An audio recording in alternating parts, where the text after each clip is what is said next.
everybody, starting today with fine motor skills lacing. For the younger kids, it's better to have bigger holes and bigger things to lace with, and you can definitely make your own. Just a piece of cardboard, and I've punched some holes in, quite big holes. I've got a nice big shoelace, and just encourage them to pull through the hole and to pull through on the other side. Make sure that you secure the other end of the tape with some, of the lace with some sellotape or something, so that they don't keep on pulling it through, or otherwise just tie something big on the end. It's great for eye-hand coordination, bilateral. They're using two hands. Concentration, focus, fine motor. Really, lacing is and threading is an excellent skill for the kids to do. If you don't have any shoelaces, a good old skipping rope will also do the job. Here I've got toilet rolls that I've just cut up into pieces, and they are great for lacing. So encourage the kids to put it through and to pull it all the way to the end. Really makes a fun activity. Even egg cartons can be used, again with some rope and pulling it through, making the holes as big as you need to make them. I've also got a paper plate. I've punched some holes into there, and just a matter of lacing. You can do art with them and put all sorts of colors and everything on, make it interesting, and then pull it through. Of course, once again, secure the needle and the string, and then encourage them just to thread it. If you don't have a needle, remember you just add a piece of, take a piece of wool and a piece of sellotape or masking tape to the end, wrap it around, and it's good enough to use. For the younger ones who can't actually get it into the hole, this is another great activity, is just to cut some wedges into your paper plate so that you've got little loops in there, and then to take your string, once again secure it at the back, and encourage the kids to lace it, make a spider web, and go all the way around it. Actually, it doesn't matter how they do it. It's the skill and it's the process that counts, not the end result, and they should be having fun with that. And then, of course, for even the older kids, they can do their own holes. So give them a piece of paper, encourage them to push down with the palm of their hand. It's a great skill for a little bit of strengthening. If you've got some of those foam sheets, those are also great to push in and make holes, and then encourage them to thread it or lace it themselves. And this must be the easiest pincer grip strengthening exercise that there is. Even with kids that are fussy eaters, this is great.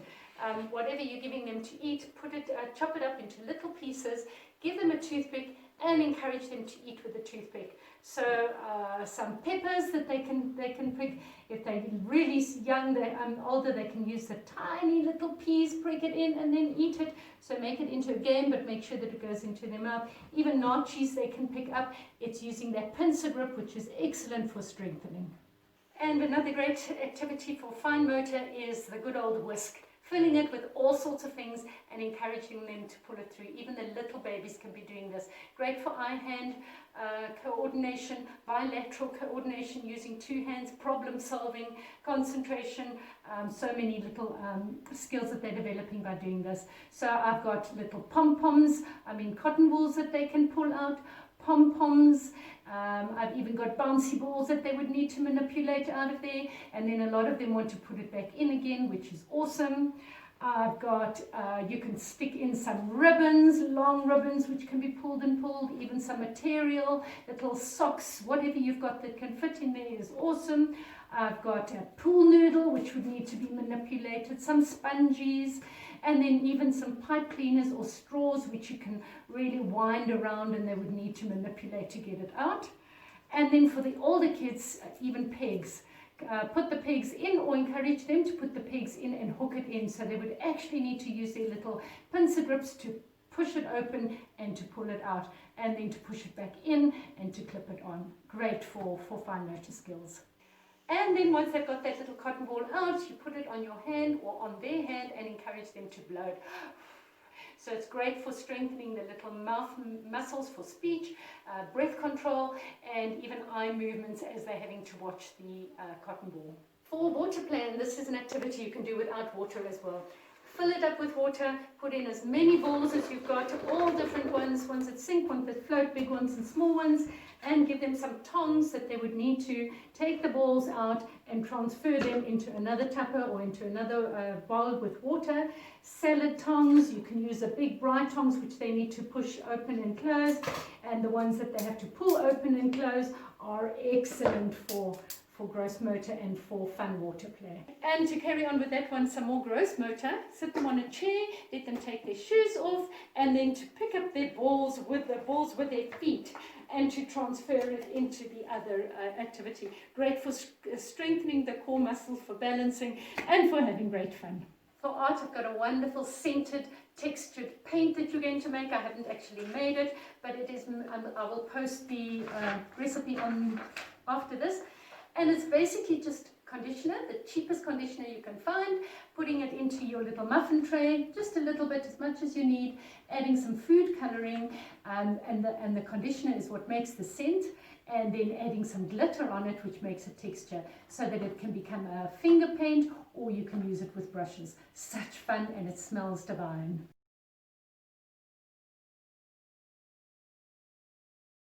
For sensory play, it's my good old muffin tin, some toys, anything that you've got that can fit into the muffin tin, put them in, and then ask the kids to bury them. So you've got any filler that will work, anything you want to, whether it's sand, I've got some colored rice, and what you would need to give them a spoon or something and ask them to scoop it and to bury their little toy. Here I've got some green split peas with a little cup, which is a different version, bigger scoop and some pegs. So just using all sorts of muffin trays or plastic trays and covering it, and then when they're done, you pour it all out and they can start all over again. Another thing that we can do with scooping, with pouring, is having a jar or a cup or anything that is see-through, and then putting an elastic on it to create a line, or even a masking tape to create a line, and then ask the kids to pour up to the line. You'll see initially they'll just throw it all over, but it's teaching them control, eye-hand coordination, slow pouring, thinking about it, cognitive skills, problem solving. That's such a great activity. I've used color water just to make it more effective. They would probably use 2 hands to pour, and even if they mess all over, it's okay. You might have to initially ask them to tell them when to stop. But let them go up into the line. Is that enough? Would you need more or less? Should we pour some in, some out? And then adding some more. Let's see. Whoa, different colors. And all the way to the masking tape. Well done. Great for pouring skills and for so many others. Right, for gross motor, it's a good old hula hoop. If you give a child a hula hoop, the first thing they want to do is put it around their waist and hula hoop. And that is almost impossible for them to do, let alone a grown-up doing it. A child, it's really difficult. So create other games that they can play with the hula hoop, but there's so many that you can do. The first thing is holding it for them and encouraging them to crawl using their shoulder strength, to go back, to go through it, forwards, backwards, even sideways, holding something while they crawl through it. As they get a bit cleverer with that, hold it up, up, up, and they will have to climb through. If you hold it low, they're crawling and then they're climbing through it. Great to let them climb different ways with it. The other thing is to put it onto the ground and then using it as a target to throw the beanbag into it or the ball into it or whatever you've got. You can put numbers in it and ask them to throw it on the number, whatever the game is. Or otherwise you could encourage them to sit in it and then you throw the beanbag at them and they have to try and stop the beanbag from landing on them. So that is a different skill, and also having to keep their eye on the beanbag. Very good. Another way that you can use it is to ask them to climb in and out of it. So they would stand inside it, and then you would ask them to lift it all the way up and over their heads so that they climb out of it. Great for manipulating their little bodies in space. The other thing you can do is to hang it from a tree and they can throw the ball through it, or a balloon, bounce a balloon. Great for eye movements, all sorts of wonderful games. And then of course the last thing is rolling and catching. I've actually opened the hoop and added some rice inside of it and then close that up again, and it just makes a nice sound effect as well.